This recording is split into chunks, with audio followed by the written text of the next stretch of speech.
Discretamente instalados dentro de um estúdio de gravação isolado, os engenheiros se preparavam para iniciar mais uma sessão, ajustando níveis e organizando faixas para o narrador, que em breve se posicionaria diante do microfone. A atmosfera mantinha aquela familiar intensidade silenciosa que surgia pouco antes do início de um grande projeto. Aproximadamente às 4h47 do horário local, cerca de 9 milhas náuticas a sudeste da ilha de Kishma, o USS Pioneer realizava algo que nenhuma outra embarcação da Marinha dos Estados Unidos conseguia executar: caçar minas dentro de uma estrutura de casco de madeira a apenas 3 milhas da costa iraniana. Seu comandante já operava dentro do limite de 3 milhas há 19 minutos. Sem que ele soubesse, um drone Moager movido a hélice, construído especificamente para este tipo de vigilância, circulava sobre sua cabeça a 18 mil pés, retransmitindo sua localização exata para a costa em tempo real. 200 minas estavam escondidas na escuridão à sua frente. O sistema completo de sonar do Pioneer captou o primeiro objeto às 4h51, uma arma de influência Mehran 3, mina ancorada atualizada do Irã, contendo 220 kg de material explosivo, suspensa a 60 pés abaixo da superfície por uma amarra, detectando assinaturas magnéticas ou acústicas de qualquer embarcação que passasse acima. Você pode imaginá-la como um segurança surdo, posicionado na entrada de uma boate, permanecendo em silêncio até que algo alto e metálico tente entrar, e então ele não pergunta duas vezes. O capitão registrou o contato e continuou seu trabalho. Ele tinha 6 horas de luz do dia, 6 milhas náuticas de rota de navegação e uma contagem estimada de minas que transformava todo o corredor em um campo contínuo. O navio petroleiro de grande porte, esperando por ele no Golfo de Omã. Um tanque de aço com casco duplo, medindo quase 400 metros de comprimento, transportando 2 milhões de barris de petróleo, permanecia ancorado, pagando $80 mil por dia em prêmios de risco de guerra. O tipo de aritmética que concentra a mente rapidamente. Vários minutos depois, o sonar do Pioneer indicou um contato a 50 pés de profundidade, que não era uma mina. Longo demais, plano demais, geometria errada para uma esfera amarrada. Provavelmente um container de transporte que havia caído de um cargueiro 10 anos antes durante uma tempestade chamal. Ele registrou a anotação e continuou trabalhando. Somente nesta sessão, 11 contatos semelhantes a minas apareceram em sua tela. Limpar o Estreito de Hormuz parecia menos com o cuidadoso trabalho de desativação de bombas e mais com a tarefa de revirar uma lixeira vendado, exceto que alguns dos itens no lixo estavam ativos e você não podia colocá-los de volta. A 300 jardas do mesmo quadrado de grade, Roadrunner 64 enviou um pulso de laser azul desverdeado pela coluna de água e não encontrou nada. O sistema de detecção de minas a laser aerotransportado do helicóptero MH-60, esse Seahawk, podia ver apenas os primeiros 30 pés de água do mar. Tudo abaixo dessa profundidade poderia muito bem estar na Lua. O Archerfish, preso ao pilone de estibordo, permanecia no trilho. Nenhum alvo apareceu na janela do laser. 4 plataformas, 4 pontos cegos. O Pioneer sondava o fundo do Golfo até 100 metros de profundidade, mas não conseguia distinguir uma mina de um container sem uma câmara embarcada.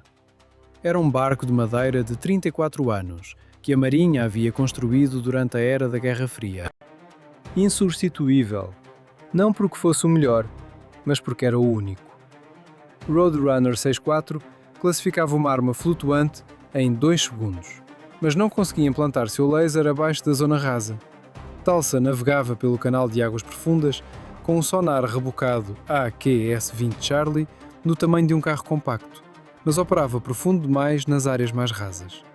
Qualquer coisa que o Irã tivesse enterrado sob a lama permanecia invisível, até que um ser humano mergulhasse com as próprias mãos. Alguns dos contatos ali embaixo continham 220 kg de explosivo subaquático e o pessoal que os colocou estava observando seu trabalho a 3 milhas de distância. Acima do Pioneer, o drone Moager circulava, transmitindo sua posição para todas as baterias costeiras em Keshme. Isso era o equivalente aéreo de alguém parado em uma varanda gritando seu pedido de comida para a cozinha. O receptor de alerta de radar do Pioneer acendeu, escureceu e acendeu novamente. O radar de busca costeiro Gadir enviava pulsos intermitentes. 2 segundos ligado, 5 segundos desligado, 2 segundos ligado. O operador iraniano já tinha acesso ao feed de vídeo do Mohajer. Ele lembrava, à força-tarefa que estava ali, o que em termos de radar era como deixar um bilhete passivo-agressivo na porta de alguém. Informativo, mas principalmente projetado para que você soubesse que ele estava em casa. 50 milhas náuticas ao sul do Pioneer, na costa de Oman, uma aeronave designada Pelican 1 sobrevoava a área operacional a 28 mil pés em um plano de voo registrado como vigilância eletrónica de rotina. Ela estava no ar desde as 3 horas e 15 minutos. Os iranianos a identificaram como um P-8 em um voo de escuta. Nenhum motivo de preocupação, nenhuma razão para interromper as operações. Do lado iraniano, ninguém prestou muita atenção nela. Às 5 horas e 41 minutos, 4 dos 11 contatos do Pioneer haviam sido descartados como destroços. Um era genuíno e designado para o Seafox. 3 minas adicionais foram marcadas para Roadrunner 64. O capitão mantinha o Avenger a 7 nós pelas águas rasas, pensando nas minas que ainda não havia visto. Atrás dele, o sonar do Tulsa acabara de localizar a primeira mina de fundo na hidrovia mais profunda. O dia não havia começado adequadamente, e cada vez que o radar Gadir se ativava, alguém cujo nome não foi mencionado aqui anotava a frequência. Às 6 horas e 12 minutos, 3 coisas aconteceram em 90 segundos. Roadrunner 64 desceu para 100 pés acima das ondas e ajustou seu pilone de estibordo. O destrutor saiu do trilho, mergulhou nas ondas e correu em direção ao Mahan 3, que o Pioneer havia sinalizado 40 minutos antes. Mike 1 foi neutralizado. O que a mina nunca viu chegar foi o Archer Fish, um torpedo controlado remotamente em uma linha de pesca, aproximadamente 7 libras de carga, moldada em uma amarra de fibra óptica, pilotado por um operador na cauda do helicóptero, através de um cabo, que você não podia interferir porque era uma conexão física entre a aeronave e arma. Pense nisso como um drone, que você direciona para uma bomba, sem rede sem fio, sem sinal para hackear, apenas cobre e explosivo. O Archer Fish custava aproximadamente $200.000. A mina que acabara de neutralizar ameaçava um petroleiro transportando óleo cru avaliado em $180 milhões. Esse é um retorno que faria muitos gestores de fundos hedge chorarem. O alcance era cerca de 1 km, aproximadamente a distância entre a Casa Branca e o Monumento a Washington. A onda de pressão atravessou a água e atingiu o casco do Pioneer 1 segundo depois. Antes mesmo de o céu clarear, o Seafox do Pioneer já estava na água. O veículo, operado remotamente amarrado, rastejou para fora da baía de popa, em uma linha de suprimento de 3.000 pés. Dirigiu pela encosta, em direção ao segundo Mahan 3, alinhou a sua mira no domo do sensor e lançou.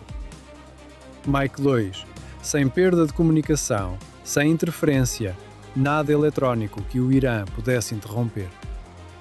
O Seafox era mais velho que a maioria dos membros da tripulação do Pioneer. 85 libras, 3 libras de carga moldada, operado através de um cordão umbilical, já que o projeto datava de antes da transmissão sem fio confiável. Imagine um carrinho de controle remoto em um cabo de extensão de 900 metros. Brinquedo de criança, exceto que este brinquedo nada até uma mina e a toca com a cabeça. O engenheiro iraniano que projetou o Mahan 3 o construiu para derrotar os caça-minas modernos. O Seafox não era moderno, mas ainda assim estava neutralizando suas minas. 12 milhas ao sul disso, o veículo de superfície não tripulado do Tulsa, um barco robótico que a Marinha enviava para campos minados porque o Irã poderia afundá-los sem colocar americanos em perigo, arrastava um equipamento de varredura acústica magnética atrás dele a 14 nós, imitando um petroleiro de 300 mil toneladas passando acima.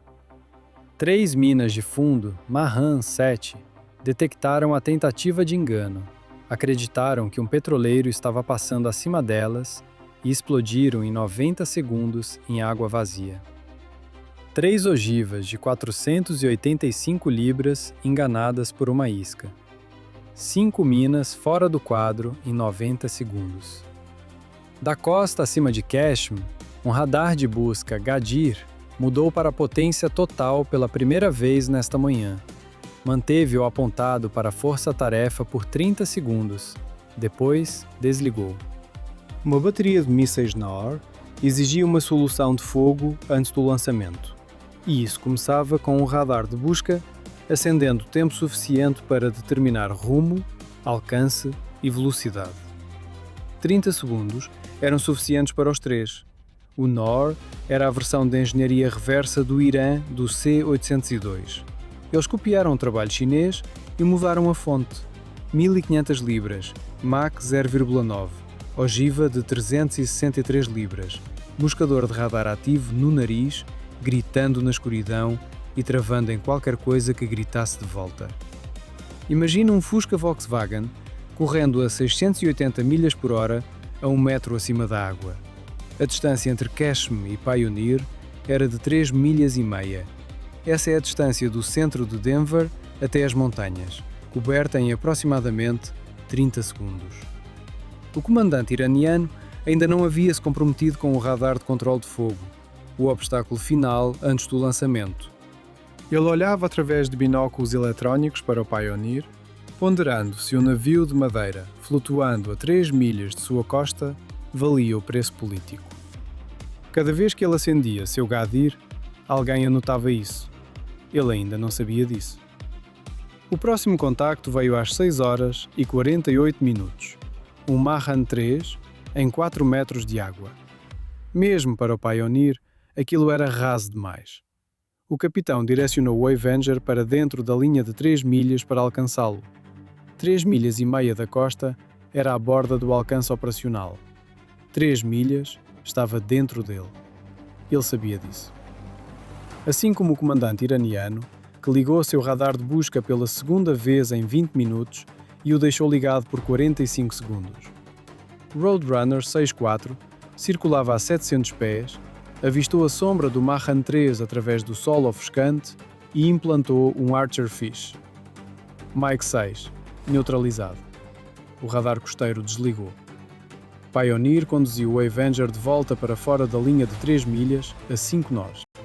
O navio de madeira, recuando a um passo acelerado para fora do envelope de engajamento, de uma ogiva de 363 libras, movendo-se a Mach 0,9.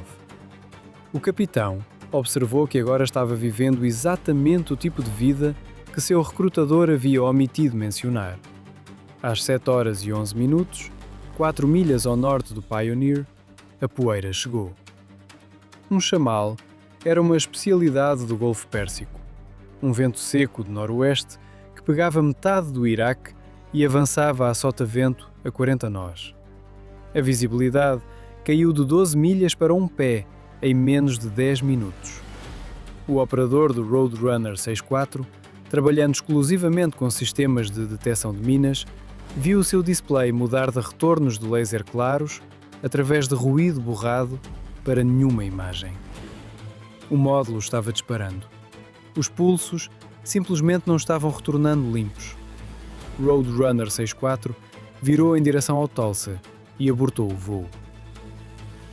Um grupo de 6 Mahan 3, na área rasa do norte, entrou em contato com um helicóptero programado para neutralizá-los.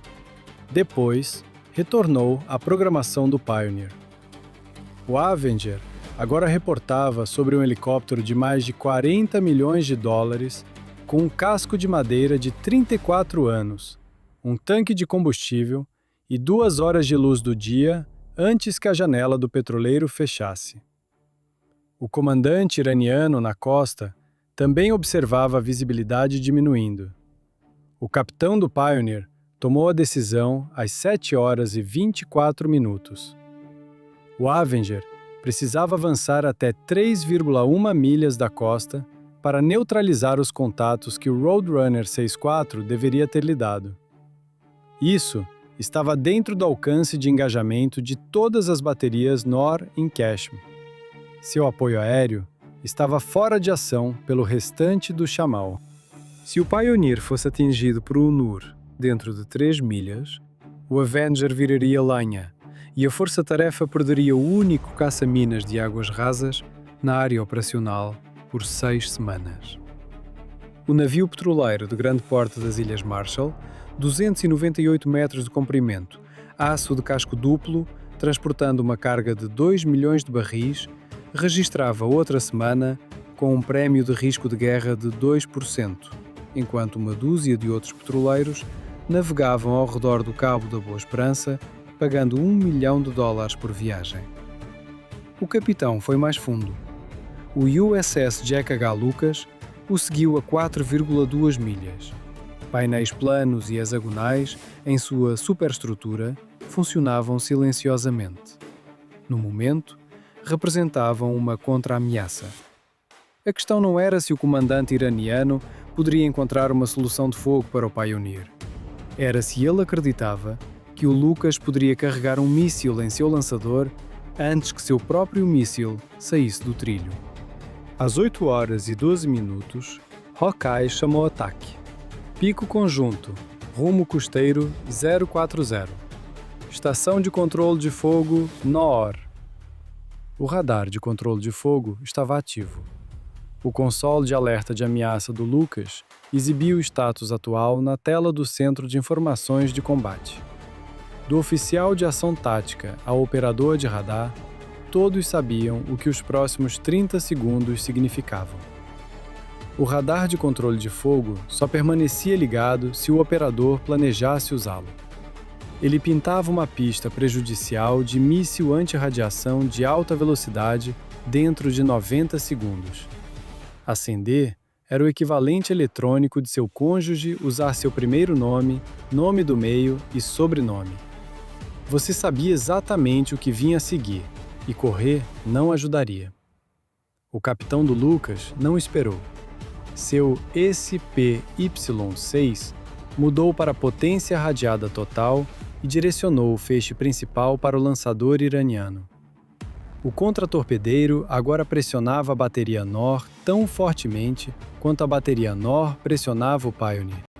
O SPY-6 consistia em 37 painéis ativos de nitreto de gálio, uma câmara de segurança que podia ler uma placa de licença de 3 estados de distância, rastrear uma bola de beisebol a 165 milhas por hora e consumia energia suficiente para abastecer um desenvolvimento habitacional no Texas. Atrás dele estavam os magazines do Lucas, carregados com mísseis SM-6. 3.000 libras, velocidade terminal de Mach 3,5, ogiva de 140 libras, com alcance de 240 milhas. Isso é, 1 milha a cada 1,5 segundos. Quando o operador iraniano terminasse de dizer "chegando", o míssil já teria passado a palavra "che". O Lucas carregava quase 100 células de sistema de lançamento vertical. A bateria NUR tinha 2 ciclos de recarga por lançador. O operador iraniano leu os avisos em seu próprio receptor de ameaça. Em 2 segundos, ele entendeu 3 coisas. Lucas havia localizado seu lançador. Mísseis S e M6 poderiam alcançá-lo em menos de 4 minutos. E Lucas havia decidido que não estava atirando primeiro. Então, seu display de ameaça fez algo que nunca havia feito antes. Todos os radares nos quais ele confiava Seu próprio Gadir, a rede de alerta precoce costeira, o transmissor de controle de fogo da bateria, escureceram em sua tela simultaneamente. Não interferidos, não manipulados, realmente online. Em algum lugar numa fortificação de concreto, um oficial do corpo da Guarda Revolucionária Islâmica gritava em um telefone, porque todos os comandantes ao longo da costa acabavam de receber a mesma ordem de Teherã: cessar transmissões agora. A razão estava a 28 mil pés, 50 milhas náuticas ao sul, onde estivera desde as 3 horas e 15 minutos. Pelican 2-1 não era um P-8 em um voo de escuta de rotina. Era um EA-18G Growler, voando sob um indicativo de chamada que os iranianos identificaram erroneamente durante toda a manhã. Carregava um conjunto completo de inteligência de sinais, ALQ-218, e passou 5 horas fazendo algo mais perigoso que interferir. Havia escutado. Cada vez que o Gadir mudava para potência total para lembrar ao Pioneer que ele estava lá, o Growler anotava a frequência de repetição de pulso, a assinatura do operador, os uplinks do drone Mohajer e cada transferência de rede cruzada entre Bandar Abbas e Abu Musa. O comandante iraniano pensava que estava se exibindo. O que ele realmente fez foi alimentar toda a rede de defesa aérea costeira da Guarda Revolucionária em um banco de dados americano, uma transmissão por vez. Como um jogador de póquer mostrando suas cartas em cada blefe, exceto que a pessoa do outro lado da mesa tinha memória fotográfica e uma caneta. Quando o Lucas entrou em ação com o SPY-6, Pelican 2-1 interferiu fortemente em 3 frequências que os iranianos não sabiam que existiam. Frequências que os americanos haviam mapeado, não para interromper, mas para anunciar a mensagem. Todos os operadores de radar na costa de Qeshm viram um transmissor americano transmitindo sobre o próprio canal de comando da rede simultaneamente. A mensagem: estamos dentro do seu sistema. Estivemos dentro do seu sistema toda a manhã e podemos desligá-lo. O pulso de controle de fogo interrompeu no meio do ciclo. Em algum lugar em Qeshm, um comandante da Guarda Revolucionária executou a mesma aritmética que todos os comandantes de mísseis iranianos haviam executado por 8 semanas. Depois, executou um segundo cálculo que seus predecessores nunca tiveram que realizar. Uma ogiva de 363 libras contra um caça-minas de madeira não valia o Arleigh Burke, que atingiria sua bateria a Mach 3,5, enquanto sua pluma de escape de lançamento ainda estivesse esfriando. Também não valia a pena descobrir onde mais os americanos estiveram durante toda a manhã. Os iranianos cederam primeiro. Ninguém atirou. O Pioneer terminou o grupo às 9 horas e 3 minutos. Mais 6 Mahan 3 removidos do programa. O capitão puxou o Avenger para fora da linha de 3 milhas pela segunda vez. Às 9 horas e 27 minutos, mergulhador número 51 caiu na água. 4 mergulhadores de desativação de artefatos explosivos do barco inflável de casco rígido do USS Michael Murphy trabalhavam em um contato que o veículo submarino não tripulado Kingfish havia encontrado e que não podia ser classificado apenas por sonar. Plataformas de 42 pés de água salgada com gás misto, mangueiras de suprimento transportando ar, e o vento estava calmo. Havia um tipo particular de trabalho que não havia melhorado em 80 anos. Um veículo submarino não tripulado podia encontrar o contacto, um sonar podia mapeá-lo, um helicóptero podia marcar as coordenadas, mas quando o eco dizia talvez mina, talvez corrente de âncora, talvez nenhum dos dois, a única maneira de descobrir era enviar um ser humano com as próprias mãos. Os robôs levavam você 90% do caminho. Os 10% finais ainda eram alguém em uma roupa de mergulho com as mãos estendidas, esperando que o que tocassem não fosse a coisa que arruinaria seu dia. A 10,5 metros de profundidade, O sedimento clareou o suficiente para o mergulhador reconhecer a forma. Um cilindro de metal meio enterrado, Mahan 7. Ele confirmou a inspeção visual. Anexou almofadas magnéticas. Puxou o fusível. Ajustou o cronómetro. E nadou de volta no ritmo de alguém que havia feito isso com frequência suficiente para saber que nadar mais rápido não tornava a bomba menor. 8 minutos depois, uma coluna de pressão irrompeu 60 metros atrás do barco inflável. Às 12 horas e 47 minutos, o chamal quebrou e a visibilidade melhorou novamente. Roadrunner 64 retornou com um display de sistema de detecção de minas completamente novo. 23 minas neutralizadas, mais do que toda a frota da classe Avenger em operações de pico.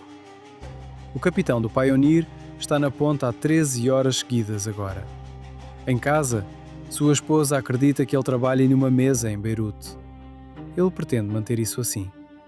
No trecho final da rota, ainda há 6 contatos que o Roadrunner 64 perdeu quando a poeira levantou.